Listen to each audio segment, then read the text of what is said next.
एक गांव में एक गरीब किसान रहता था। वह बहुत ही ईमानदार और मेहनती आदमी था। वह अपने छोटे से खेत में काम करता और बहुत ही खुश रहता था। पूरे गांव में किसान की ईमानदारी के बहुत ही चर्चा थे।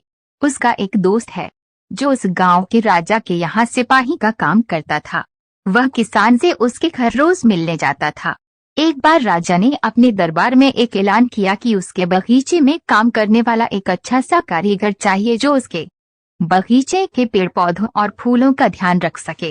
राजा का ये ऐलान सुनकर किसान के दोस्त सिपाही ने सोचा कि यही मौका है कि किसान से मित्रता निभाने की। मैं उसे यहाँ बगीचे में काम पर लगवा दूंगा, उसका वह मेरा साथ भी रहेगा एवं किसान का भला भी हो जाएगा। यह सोचकर उसने राजा से कहा कि महाराज, मैं आपके लिए एक ऐसे आदमी को लेकर आऊंगा जो ये काम अच्छे से कर लेगा। सभी राजा ने उस सिपाही को आदेश दिया कि जाओ, कल से ही बगीचे में काम करने के लिए कह दो। उसी वक्त वह सिपाही अपने दोस्त किसान के पास पहुंच गया और उसने किसान को बगीचे के काम की सारी बात बता दी और किसान ने भी काम करने के लिए खुशी खुशी हाँ कर दिया।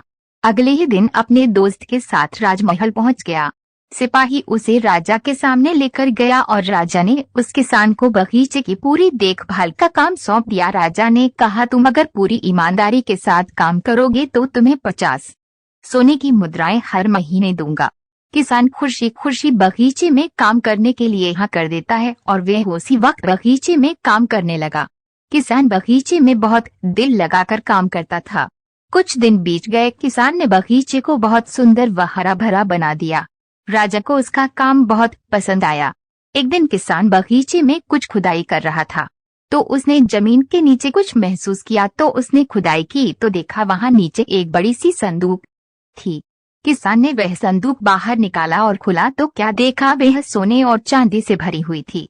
यह देखकर किसान बहुत खुश हुआ और अपनी ईमानदारी दिखाते हुए राजा के पास पहुंचा। राजा किसान की ईमानदारी देखकर बहुत खुश हुआ और उसके साथ वहां गया जहां किसान ने खजाना निकाला था।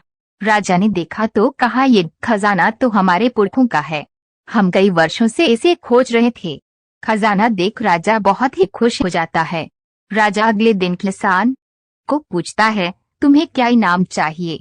किसान बोला, मालिक मुझे कुछ नहीं चाहिए, मेरे पास जो भी है मैं उसी में खुश हूँ। राजा उसकी इतनी अच्छी बात सुनकर और खुश हो गया और उसने किसान को अपना मंत्री बनाने का फैसला किया। किसान ने राजा की बात मान ली और मंत्री बन